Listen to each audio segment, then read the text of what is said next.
మామూలుగా చెడ్డోడని మీకు తెలుసు, కానీ ఒక్కొక్కసారి దాన్ని నిరూపించుకుంటూ ఉంటారు. కాబట్టి చెప్పకపోతే బెత్తం తీసుకున్నాను. వాక్యం చెప్తుంది ఏంటంటే నీతిమంతుడు దెబ్బేయడం చాలా ఆశీర్వాదం అంటాడు. నీతిమంతుడు అది మీరు అలా చూస్తున్నారు, నువ్వు నీతిమంతుడువా అన్నట్టుగా నాకు చూస్తున్నారు.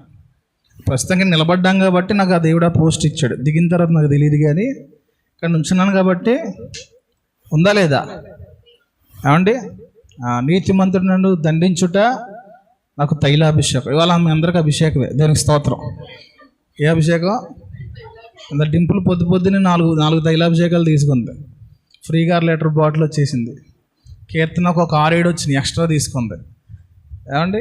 శరణ్యకు ఒక 2-3 తగిలినాయి. వీళ్ళందరూ తైలాభిషేకానికి అర్హులయ్యారు. నెక్స్ట్ స్టెప్ ఎవరంటే తర్వాత నుంచి మీకు ఉంటాయి. దేనికి స్తోత్రం. అడుగుతూ ఉంటాను, ఏం చెప్తూ ఉండాలి? మీరు చెప్తూ ఉండాలి, సరేనా? దానికి స్తోత్రం చెప్పడం గట్టిగా, ఇంకా గట్టిగా, ఇంకా గట్టిగా. హల్లెలూయా. మొదటి వ్యక్తి ఎవరు? మోషే. నిర్గమాకాండము 2వ అధ్యాయం 1వ వచనము అలాగే 9వ వచనం చదువుదాం. మా యవనస్తులు ఉన్నారా? చదువుకునే వాళ్ళు, స్కూల్కి కాలేజీలకి వెళ్ళే వాళ్ళు ఉన్నారా? ఎవరు లేరా? ఒక కుర్రాడు బైబిలే లేదు, ఇంకా స్టైల్గా ఫోన్ అట్టుకు చూస్తున్నాడు. బైబిల్ అయితే కుర్రాడా? నా దగ్గర ఉందా? నా బైబిల్ తీసుకోదా? బైబిల్ చేతిలో ఉంచుకో, చదవాలి. కుర్రోళ్ళు చదవాలి. నాకు చదవండి అమ్మా. ఏం లేదా? చదువు కరణ్య 2వ అధ్యాయం 1వ వచనం చదువు గట్టిగా.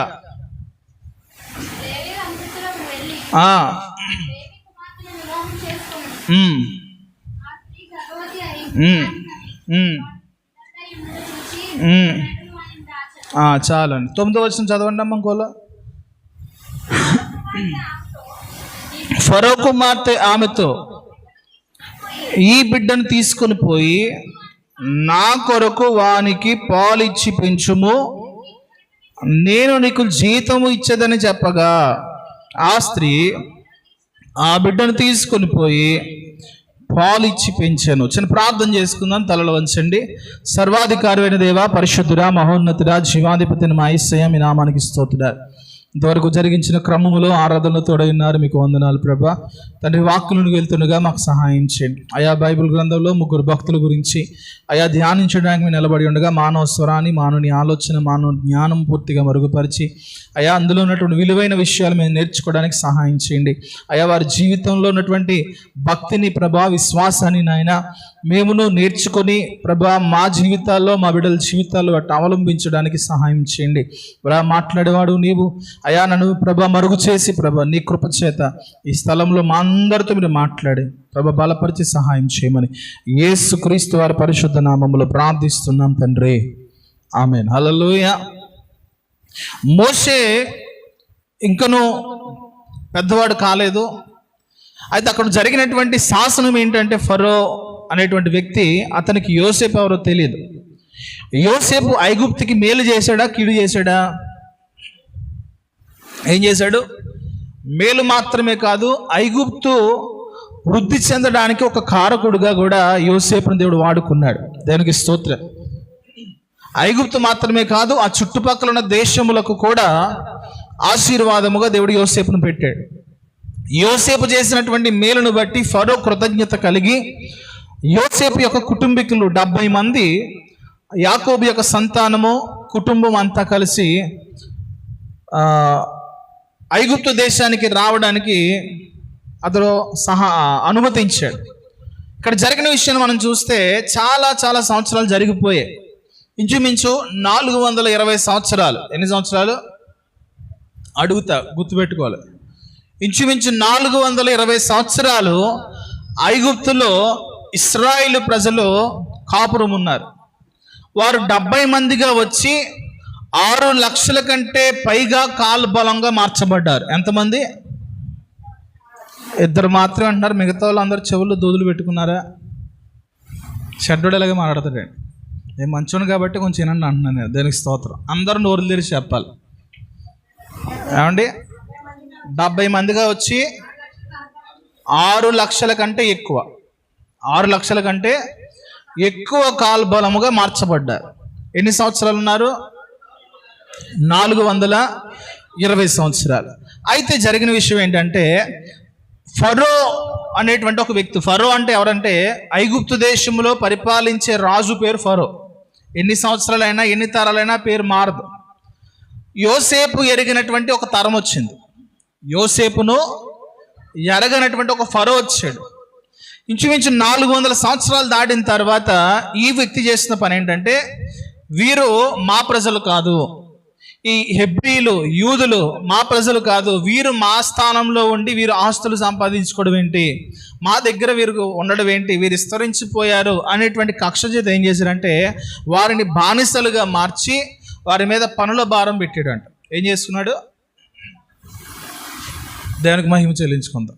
ఆఖరి ప్రార్థన చేసుకుందాం అంటున్నారు అమ్మగారు. చేసుకొచ్చి అయితే అండ్ ఊరెళ్ళాలి. వాళ్ళ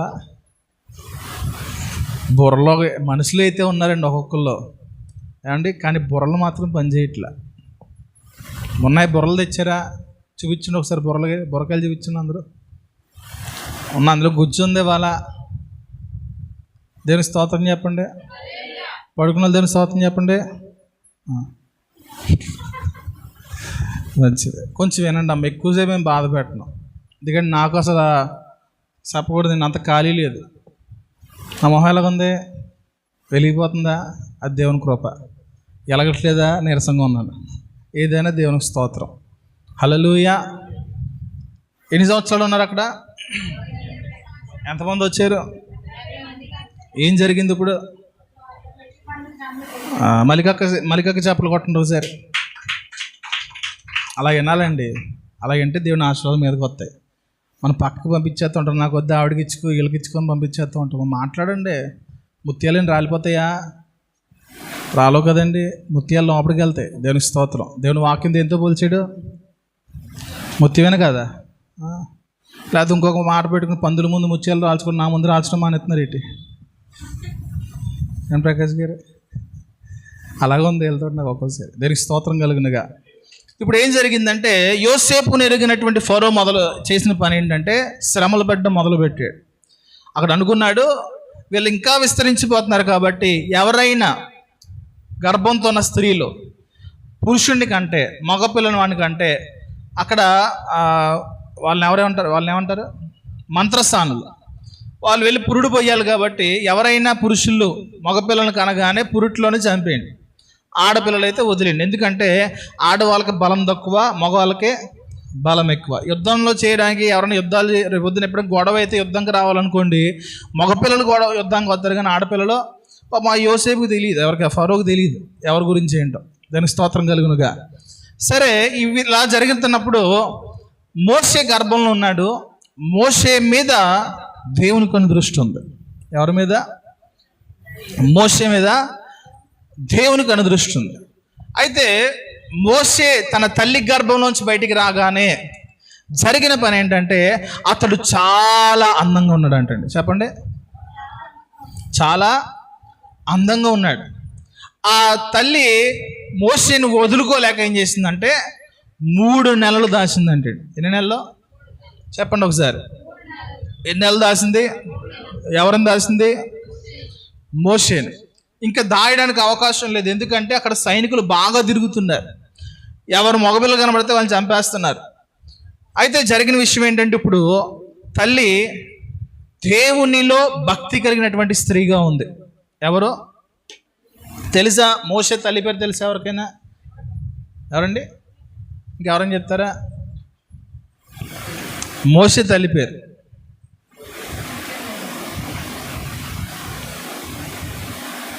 చెప్పండి అమ్మ. చెప్పిన తర్వాత కూడా చెప్పడానికి ఏంది? ఎవరు మోషే తల్లి? ఎవరు? ఎకేబేతు. ఆమె చాలా భక్తి కలిగిన స్త్రీ. మీరు ఎలా చెప్తారు అని అంటే 3 ప్రవక్తలు తయారు చేసింది. చప్పలు కొట్టండి ఒకసారి. ఎంతమందిని? ప్రవక్తలు అంటే దేవుని సేవకులే, అవునా కాదా? కష్టమా సులువండి? ఏమండి? చాలా కష్టం అండి. 3 దేవుని పరిచారకులుగా పెంచింది అంటే, పరిచారకులుగా మార్చిందంటే, అబ్రహాముకు దేవుడిచ్చిన వాగ్దానం ఈ ముగ్గురు ద్వారానే నెరవేరబడిందంటే చాలా గొప్ప విషయం. దానికి స్తోత్రం కలుగునుగా. హల్లెలూయా. ఆ 3 నెలలు దాచి ఇంకా దాయలేక దేవునికి ప్రార్థించినప్పుడు దేవుడిచ్చిన ఆలోచన ఏంటంటే, దేవుడిచ్చిన ఆలోచన అని చెప్పాలి. ఎందుకంటే మనుషుల ఆలోచన ఎలాగ ఉంటాయి? చాలా ఘోరంగా ఉంటాయి. అవునండి, ఖచ్చితంగా దేవుడిచ్చిన ఆలోచనే. అక్కడ ఎప్పుడు కూడా ఫరో కుమార్తెలు తమ చెలికత్తెలు ఏం చేస్తారంటే నైలు నదిలో స్నానాలు చేస్తారంట. ఏం చేస్తారు? ఆ స్నానాలు చేసే సమయంలో తల్లి తన కుమార్తెకు, కుమార్తె పేరేంటి? ఎకేబైతే ఒక కుమార్తె పేరు, ఫస్ట్ సంతానం మిరియాముతో చెప్పిన మాట ఏంటంటే, ఇదిగో నీ తమ్ముడిని ఈ పెట్టెలో పెట్టి నైలు నదిలో వదులు, ఆ ప్రవాహము ద్వారా ఫరో కుమార్తె దగ్గరికి వెళ్తుంది. ఎందుకంటే మోషేని చూడగానే ఎవరికైనా ఏమొచ్చిందంటే ముద్దు వస్తుందంటే. ఏమొస్తుంది? ఎలాగైనా సరే తన మనసు కరిగిపోద్ది. కరగాలనే ప్రార్థించిందేమో తల్లి. ఏమండి, మన పిల్లల కోసం ఎలా ప్రార్థన చేయాలి? ఏమండి, దేనికి స్తోత్రం. వెంటనే ఆ పెట్టెని తీసుకొచ్చి ఫరో కుమార్తె చూసింది, చాలా అందంగా ఉంది. అనుకున్నది, ఈయన నేను పెంచుకుంటా. ఏమనుకున్నది? శాసనం తెలీదా? హెబ్రీడ్ అని తెలీదా? ఏమండి, తెలుసా తెలీదా? ఎలా తెలుస్తుంది హెబ్రీడ్ అని? మోషే హెబ్రీడ్ అని ఎలా తెలుస్తుంది? మోషే హెబ్రీడ్ అని ఎలా తెలిసింది? ప్రశ్న, మోషే హెబ్రీడ్ అని ఎలా తెలిసింది? ఏం క్వశ్చన్ అండి బాబు. ఏమండి, కాదండి. దేవుని ప్రజలకు ఒక గుర్తు మగపిల్లలకి ఇచ్చాడు దేవుడు, యూదులకి. అబ్రహాంతో దేవుడు చెప్పాడు, ఇస్సాకు పుట్టిన తర్వాత నెరవేరింది అది.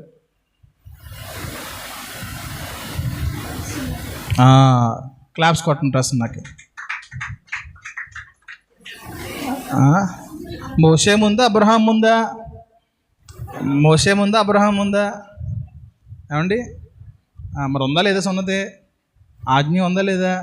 అదే అలాగే ఉంటాయి. మన లోపలికి వెళ్తూ ఉండాలి, అప్పుడప్పుడు పైపైన వచ్చేస్తూ ఉంటాం. అంటే అర్థమైందా? ఎలా కనిపెట్టింది హెబ్రీడ్ అని?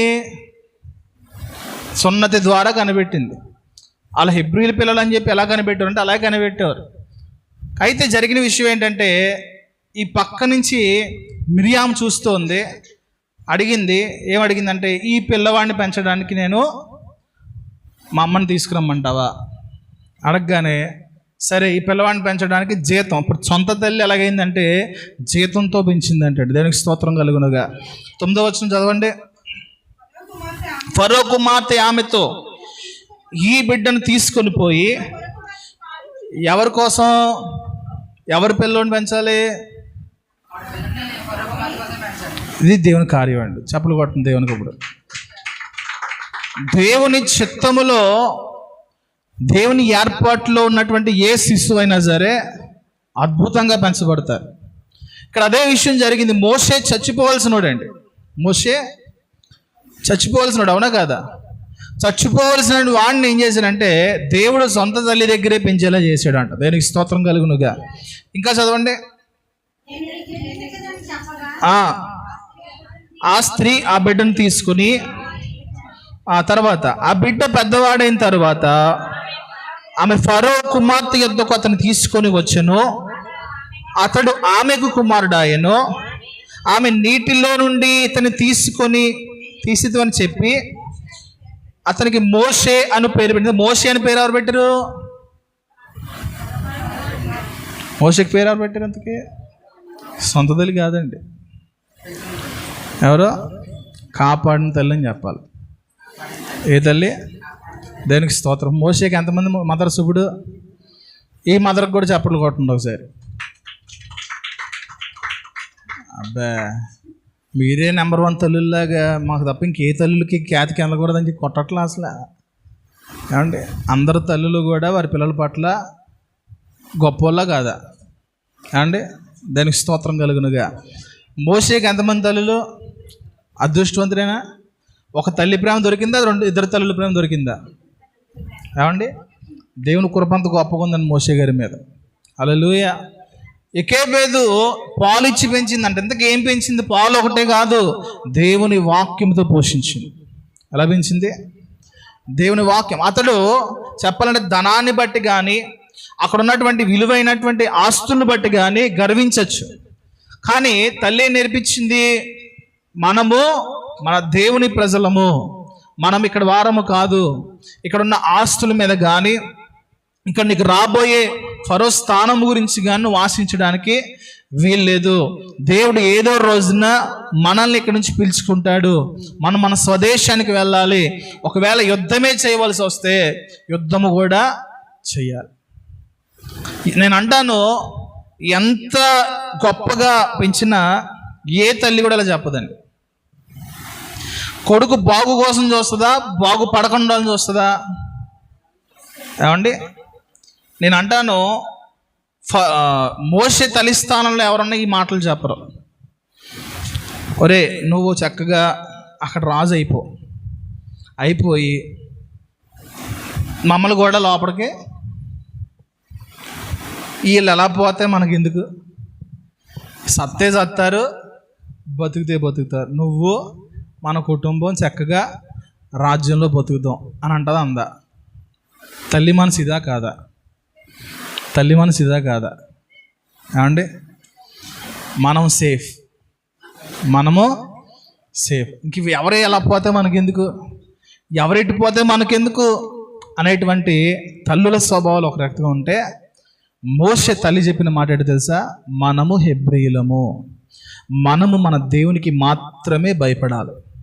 ఈ మాట పాలతో పాటు పెంచింది కాబట్టే ఆ మోషే పెద్దవాడైనప్పుడు కూడా, హెబ్రీయులకు రాసిన పత్రికలో చూడండి ఈ మాట కనబడద్ది, 11వ అధ్యాయం, హెబ్రీయులకు రాసిన పత్రిక 11వ అధ్యాయం. మోషే పెద్దవాడైనప్పుడు విశ్వాసమును బట్టి, ఎక్కడి నుంచి వచ్చింది విశ్వాసం మోషేకి? విశ్వాసం ఎక్కడి నుంచి వచ్చింది? చర్చికి వెళ్ళారా? బైబిల్ చదివారా? ఎక్కడి నుంచి వచ్చింది? కొన్ని ధర్మశాస్త్రం ఏమైనా ఉందా వాళ్ళకి? తల్లి నేర్పించే విశ్వాసము పిల్లల్లోకి రావాలండి. పిల్లలు అవిశ్వాసాలు అయిపోవడం గల కారణం ఏంటో తెలుసా? తల్లి విశ్వాస సంబంధమైన మాటలు మాట్లాడలేనప్పుడే పిల్లల విశ్వాసాలు అయిపోతూ ఉంటారు. ఆమె ఎంత విశ్వాసంతో మాట్లాడిందంటే, మోషే పెద్దవాడైనప్పుడు ఏమొచ్చింది అతనికి? పెద్దవాడైతే ఏమొచ్చింది? లోకాశలు రాలేదు, ధనాపేక్ష రాలేదు, రాజ్యం మీద మోహం రాలేదు, ఫరో అవ్వాలి ఆ తర్వాత ఏదైనా చూసుకోవచ్చు అనే మనసు రాలేదు.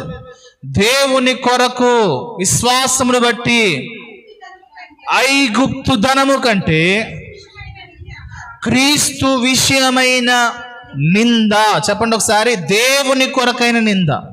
ఎవరి కోసం? విశ్వాసము బట్టి ఏమెందుకున్నాడు తెలుసా? దేవుని కొరకైన నిందనించుకున్నాడు. తల్లి నేర్పింది విశ్వాసమే. ఏ విశ్వాసము? విశ్వాసానికి పక్కన మాట ఉంది, దేవుని కోసం నింద అనుభవించు. మనం చెప్పగలుగుతామా? దేవుని కోసం ఒక నింద వస్తే చర్చి మానేరా, చర్చి మానేయే అని మీరు అంటారు లేదు నాకు తెలియదు, కానీ ప్రస్తుతం తల్లులు అలాగ ఉన్నారా లేరండి? మోషే వంటి గొప్ప దైవజనులు కావాలంటే దేవుని కోసం నింద, అవమానాలు, దెబ్బలు పడాల్సిందే. ఏం పడాలి? చెప్పండి, చదవండి. ఇప్పుడు క్రీస్తు విషయమై గొప్ప నింద, గొప్ప భాగ్యము అని ఎంచుకొని, అల్పకాలం అంటే ఎన్ని సంవత్సరాలు? ఆ దినాల్లో ఎంత బతికేవారు? 100+. ఇక్కడ మోషేకి 40 సంవత్సరాలు. ఎన్ని సంవత్సరాలు? 40 సంవత్సరాలకు ఇంకా బతకాల్సిన వయసు ఎంత? 80 సంవత్సరాలు. 80 సంవత్సరాలు అల్పకాలం అంటారా? ఆలోచించండి. 80 సంవత్సరాలు అల్పకాలం అండి దావీదు గారు అంటే సగం కూడా బతకలేదు ఇంకా. మనకు అల్పకాలం ఎంత ఉంటుంది? మహా అయితే గట్టిగా ఆలోచిస్తుంది అయితే.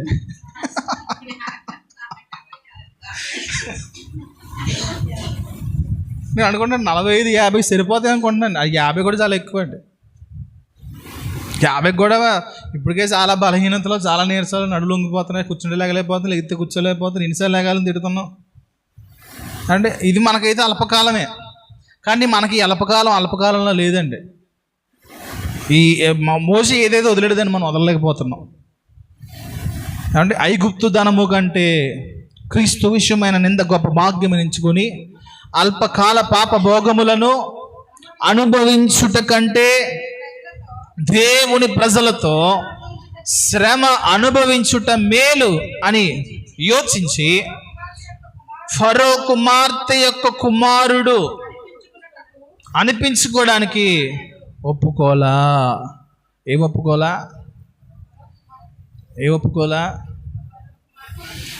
ఫరో కుమార్తె యొక్క కుమారుడుగా నేను ఉండను. ఏమెంచుకుంటారు మామూలుగా మనుషులైతే? 40 సంవత్సరాలు వచ్చిన తర్వాత ఆస్తి కావాలా, శ్రమలు కావాలా, ధనము కావాలా, ఏం కోరుకుంటాం? అక్కడ ఎదురుగా మామూలుగా లేదండి, బంగారు గనులు ఉన్నాయి. ఆ నిధి అంతా తెలిసి ఏమున్నాయో. మోషే నడిపించబడుతున్న రథమే బంగారం అంట. ఏమండి?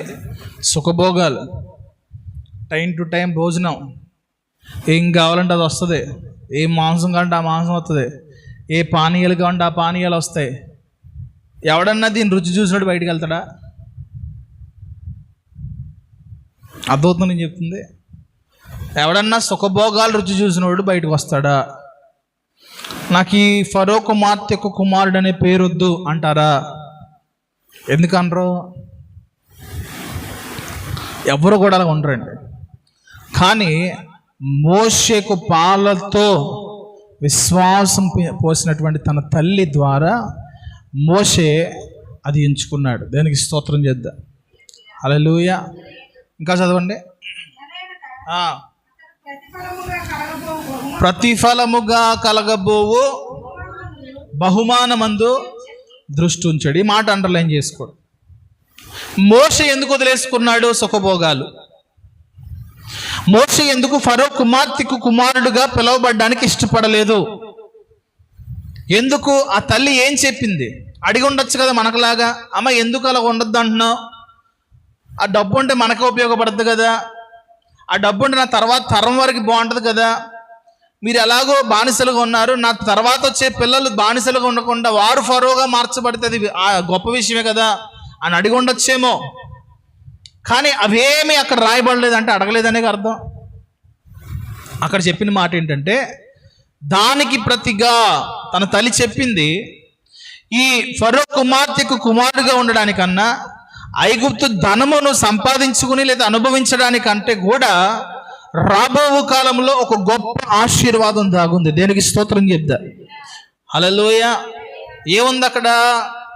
చదవండి. పాలతో పెంచబడినప్పుడు ఈ మాట కనబడుతుంది. దేనికి స్తోత్రం కలుగును గాక. నేను నా తల్లి యొద్ద స్తన్యపానము చేయించుండగా నీవే కదా నాకు నమ్మిక పుట్టించావు. అంటే హృదయంలో వాక్యముతో బాల్యము నుంచి పిల్లలు నింపుతున్నప్పుడు వారి భక్తి జీవితము చాలా అద్భుతంగా మారిపోతాడు. మనం చెప్పబడినటువంటి 3 సేవకులు, మోషే కానివ్వండి, సమూయేలు కానివ్వండి, దావీదు కానివ్వండి, వీరు 3లో కూడా చాలా గొప్ప ప్రత్యేకత ఏంటంటే దేవుని మాత్రమే మహింపరిచేవారు. ఎవరిని? దేవుని మాత్రమే. ఎవరికి ఉన్నటువంటి ప్రాధాన్యత వాళ్ళకు ఉంది, ఎవరి భక్తికి వారికి ప్రాధాన్యత కనబడుతుంది, ఎవరి చరిత్ర వారికి అద్భుతాలు కనబడుతున్నాయి. కానీ కనబడిన విషయం ఏంటంటే వారు 3 కూడా దేవుణ్ణి మాత్రమే చూపించేవారు, దేవుడు మాత్రమే కనబడేవాడు. వారి తల్లులు ఎలా పెంచారంటే దేవుని కోసము బ్రతకాలి, దేవుని కోసం జీవించాలి, దేవుని ఆలోచనలు కలిగి ఉండాలి, దేవుని నడిపింపు కలిగి ఉండాలి. దావీదు కీర్తనలు మనం చదివితే చాలా అద్భుతంగా దేవుని గురించి వివరిస్తూ ఉంటాడండి. అంత మాత్రమే కాదు, దావీదు ఎక్కువగా యేసుక్రీస్తు ప్రభు యొక్క రాకడ గురించి, అనగా భూలోకంలో ఆయన శరీరధారిగా ఎలా జీవిస్తాడు వాటి గురించి ఎక్కువగా దావీదు కీర్తనల ద్వారానే మనకు కనబడుతూ ఉంటాయి. చెప్పాలంటే దావీదు కూడా ఒక ప్రవక్త అని చెప్పచ్చు. దావీదు ఎవరండి? ప్రవక్త అంటే ఎవరు? దేవుడు రాబో కాలంలో ఏదైతే చేయబోతున్నాడో దానిని చెప్పేది ప్రవక్త. అదవుతుందండి. ప్రవక్త అంటే ఎవరు? దేవుడు రాబోయే కాలంలో ఏదైతే చేస్తాడో అది చెప్పేది ప్రవక్త. అంటే దేవుడు చూపిస్తాడు లేదా దేవుడు తెలియపరుస్తాడు. ఆ తెలియపరిచిన దాన్ని తెలియపరిచేవారు ప్రవక్త అంటారు. దానికి స్తోత్రం కలుగునుగా. దీర్ఘదర్శి వేరు, ప్రవక్త వేరు. ఇక్కడ దావీదు దేవుని గణపరచడం ఎలాగో నేర్పించాడు, దేవుని ఎలా ఆరాధించాలో నేర్పించాడు, దేవుని యొక్క సన్నిధి ఎలా అనుభవించాలో తన ప్రజలకు నిరూపించాడు, దేవుని బలాన్ని నిరూపించాడు, దేవుని శక్తిని నిరూపించాడు, దేవుని కోసం యుద్ధం చేయడం నేర్పించాడు. దేనికి స్తోత్రం కలుగునుగా. గొలియాతుని చంపడానికి ఎవరు వెళ్ళారు? ఇశ్రాయేల్ ప్రజలు చాలామంది ఉన్నారు. ఏమండి, ఆఖరికి దావీదు యొక్క అన్నలు ఉన్నారు. వారు కూడా ఆల్రెడీ యుద్ధంలో ప్రావీణ్యత కలిగిన వాళ్ళు, యుద్ధ నేర్పరులు అంట. వారు కూడా యుద్ధం చేయడానికి వెళ్ళా. కానీ ఎవరు వెళ్ళారు? దావీదు వెళ్ళాడు. ఎవరు బట్టి వెళ్ళాడు తెలుసా? దేవుని నామాన్ని బట్టి. దానికి స్తోత్రం. ఎదురుగా ఎంత బలమైనటువంటి శత్రువు ఎదురైనా సరే శత్రువుడికి భయపడలేదు, కానీ ఆ శత్రువును తన చేతికి అప్పగించగలిగినటువంటి దేవుడి మీద నమ్మకాన్ని పెట్టి ముందుకు వెళ్ళాడు. దావీదు ధైర్యం ఎవరంటే దేవుడే. సింహం చూస్తే మనకేమవుద్ది? సింహం పక్కన కుక్కను చూస్తే ఏమవుద్ది? ఓ అనే కుక్కను చూస్తే ఏమవుద్ది? ఓ అనే కుక్కనే. అది బొచ్చుకొక్కో ముద్దుకొని కుక్కను సంకలెత్తేసుకుంటూ బాగానే ఉంది. ఓ అనే కుక్క అయితే అయిపోయింది. దాన్నే సింహంలో చూస్తాం. దేనికి స్తోత్రం. సింహాన్ని ఏం చేశాడంటే చీల్చేసాడు. ఎలుగుబంటి, మన ఇండియా ఎలుగుబంటికి ఫారెన్ ఎలుగుబంటి చాలా తేడా ఉంటాయండి. మన ఎలుగుబంట్లు ఎంతే ఉంటాయి, అక్కడ ఎలుగుబంట్లు ఎంతంత ఉంటాయి. ఎలుగుబంటి చాచిపెట్టి కొడతానంటండి 2 కేజీలు మోసం బయటకు వస్తుందంటే. ఎలుగుబంటి కొడితే మనిషి చచ్చిపోతాడంట, అంత బలంగా కొడుతుంది. దాని పంజా పవర్ అది. అలాంటిది ఎలుగుబంటితో యుద్ధం చేయడానికి పోయింది. దావీదు నా అంత ఉన్నాడా? నా సాల్తీని చూసి సింహం భయపడింది, ఎలుగుబంటి భయపడింది అంటే అనుకోవచ్చు. కానీ దావీదు సాల్తీ ఎంత ఉంటుంది? సన్నగా రివిట్లో ఉండేవాడు అంటాడు యవన కాలంలో మళ్ళీ.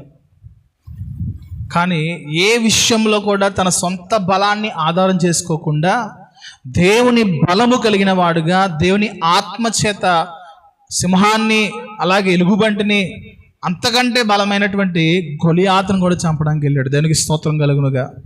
హల్లెలూయా. నేను అంటాను, తల్లి వేసే విశ్వాసం అనే బీజము, తల్లి వేసే ప్రార్థన అనేటువంటి బీజము, తల్లి వేసే వాక్యము అనేటువంటి బీజము ఇప్పుడు కనబడకపోవచ్చు, కానీ రాబోయే కాలంలో రాబోయే సేవకులుగా మార్చబడేవారుగా ఉంటారు. రాబోయే కాలంలో దేవుని కొరకు నిలబడే వ్యక్తులుగా మార్చబడతారు. రాబోయే కాలంలో దేవుని కోసం ఎలాంటి బలమైన కార్యమైనా సరే వారి గురించి ఆలోచించకుండా, ప్రాణం గురించి ఆలోచించకుండా, నష్టం గురించి ఆలోచించకుండా దేవుని కొరకు నిలబడేటువంటి సామర్థ్యత కలిగినటువంటి సేవకులుగా నిలబడతారండి. దానికి స్తోత్రం కలుగునుగా. హల్లెలూయా. ఎవరి చేతిలో ఉన్నది ఇదంతా? ఎవరి చేతిలో ఉంది ఇదంతా? ఆడపిల్ల మగపిల్ల పక్కనట్టుండే. ఆడపిల్ల నథింగ్, మగపిల్ల నథింగ్. మరి అన్న ఎవరు? అన్న ఏ ఫర్ అన్న? అన్న కాదు, మోషే యొక్క అక్క మిరియాం అండి. మర్చిపోయిన, అన్న కాదు, మిరియాం. ఎవరండి? ఒక స్త్రీయే కదా. దేవుడు నిలబెట్టుకున్నాడా లేదా? దేవుని కోసం మీ పిల్లల్ని పెంచాలనే మనసు మీలో ఉండి దేవుని బీజము లేదా దేవుని కొరకైన బీజం పిల్లల్లో వేశారంటే ఖచ్చితంగా ఒక రోజు వచ్చేసరికి వారు దేవుని కోసం వాడబడే ప్రజలుగా మార్చబడతారు. అంటాను, నాయకులు అయిపోతారు. ఏమైపోతారు? నాయకులు అవుతారు. ఎవరి చేతిలో ఉంది ఇదంతా? తల్లి చేతిలో. తల్లికి దేవుడు అంత శక్తి ఇచ్చాడు, తల్లికి అంత బలం ఇచ్చాడు, తల్లికి అంత జ్ఞానం ఇచ్చాడు. సొలొమోను యొక్క తల్లి కూడా ఇదే మాట్లాడుతూ ఉంటుంది. మీరు సామెతల గ్రంథం చదవండి, ఎక్కువ సొలొమోనుకి తన తల్లి చెప్పిన జ్ఞానమే ఉంటుంది. దేవుడు ఇచ్చిన జ్ఞానం ఒక ఇంత అయితే తన తల్లి జీవితం గురించి నేర్పిస్తూ ఉంటుంది అంటాడు. ఎలా బ్రతకాలి, ఎలా నేర్చుకోవాలి, ఎలా ఉండాలి, ఇవన్నీ కూడా తన తల్లి చాలా జాగ్రత్తగా నేర్పింది అంటాడు. అలాంటి తల్లులుగా మనం మార్చబడదుము గాక. ఫస్ట్ తల్లి ఎవరు? రెండో తల్లి ఎవరు? మూడో తల్లి ఎవరు? బేబేనా ఎవరండి? నోరు తిరగట్లేదే. నిత్సావెట్. అంటే మనము ముగ్గురు తల్లులు అయిపోవాల్సిన అవసరం లేదు, కానీ ఏదో ఒక తల్లిగా మార్చడం మీరు ఎన్నుకోండి. లేదా మీరే వాళ్ళ ముగ్గురు కంటే ఒక గొప్ప తల్లిగా మారచ్చు. అవుద్దా? అవ్వచ్చు. మనలో సామర్థ్యత లేక కాదు, దాన్ని బయటికి తీక.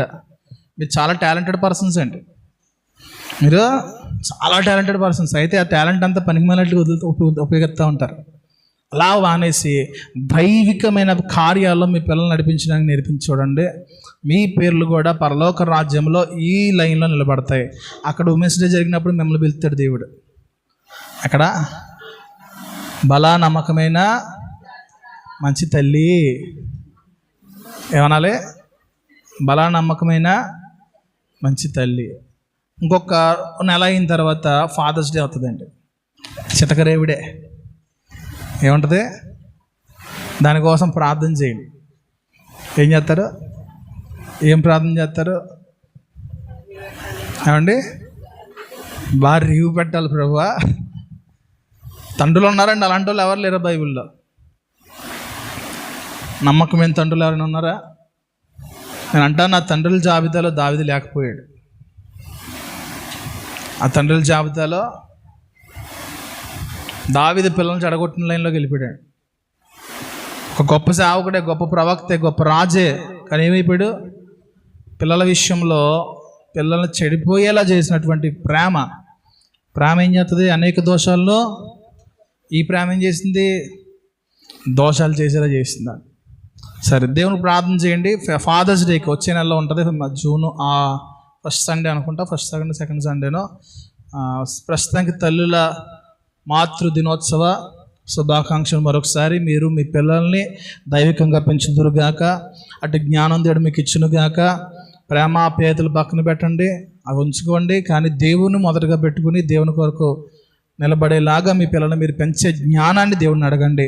అటు కృపచేత దేవుడు మీ అందరినీ కూడా దీవించి ఆశీర్వదించి బలపరిచి ఉన్నత శిఖరముల మీద మీ బిడ్డను రచించునుగాక. ఆమేన్. ప్రార్థన చేద్దాం. అందరూ కూడా మోకరించండి. చిన్న ప్రార్థన.